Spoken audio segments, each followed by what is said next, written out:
यहाँ पे लोगों को हम कैसे स्किलिंग करें। हम जानते हैं कि आसाम के बहुत सारे स्किल्स, मेरे ख्याल से 50,000 नंबर्स हैं, वो कल आएंगे आपके सामने। 50,000 युवाओं को जापान लेके जाना चाहता है अपने यहाँ काम करने के लिए, सॉफ्ट स्किलिंग के लिए। तो ये भी एक बहुत बड़ा कनेक्ट है आसाम गवर्नमेंट का जापान के साथ में। 16 से ज्यादा जो देशों के चैम्बर्स हैं वो यहाँ पर आ रहे हैं और आसाम की संभावनाओं पर तलाश कर रहे हैं। फूड एंड बेवरेजेस बहुत ही इंपॉर्टेंट सेक्टर के रूप में उभर रहा है। फ्रेग्रेंस एक नया सेक्टर है जिसमें आसाम आपको एक नई संभावनाओं के साथ नजर आएगा।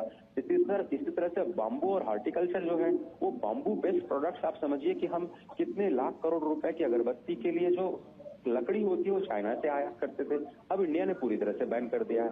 अब हमारे ही देश के बम्बू का इस्तेमाल अगरबत्ती बनाने में किया जाता है, हैंडीक्राफ्ट बनाने में किया जाता है और अब हम एक्सपोर्ट कर रहे हैं। तो ये जो सारी चीजें हैं ये न केवल संभावनाओं को दिखाती हैं बल्कि जमीन पर उनको ट्रांसलेट भी करती हैं विकास की धारा में।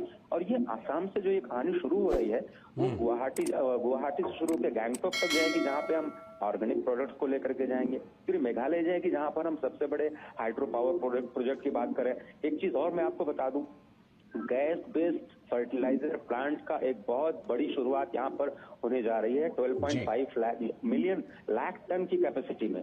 आप सोचिए, यूरिया खाद के दाम में सबसे बड़ी खबर आपको बता दूं, यूरिया खाद के दाम आधे होने जा रहे हैं देश में, क्योंकि अब हम आत्मनिर्भर बन चुके हैं। अब हमारे देश में गैस है, उसी गैस से हम अमोनिया और उसी गैस से हम यूरिया बनाने जा रहे हैं।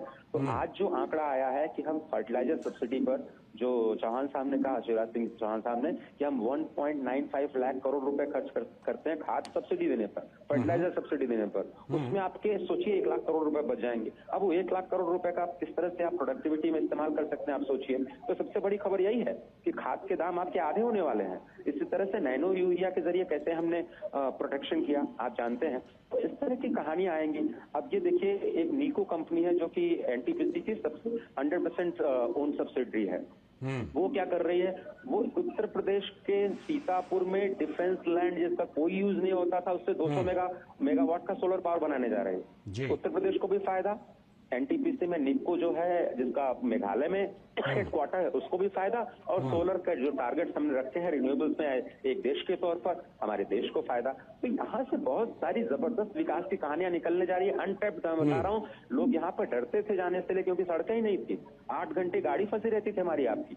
लेकिन अब आप देखिए 2 घंटे में आप शिलांग चले जाएंगे, 4 घंटे में आप अरुणाचल के रास्ते में होंगे, आप एक दिन एक रात लगा करके आप बिल्कुल आप चाइना बॉर्डर पे जा सकते हैं। गैंगटॉक जाने में आपको केवल एक रात का समय लगेगा। तो ये जो इंफ्रास्ट्रक्चर का विकास हुआ है, मुझे अभी भी याद आता है, अपने साथी से बात कर रहा था, जब अरुणाचल और चाइना में जो सबसे बड़ा पुल बनाया गया, 19 किलोमीटर का पुल जब प्रधानमंत्री ने उद्घाटन किया था, वहां पे 2 घंटे लोग ढोल और बाजे लगा करके नाच रहे थे उस पुल पे।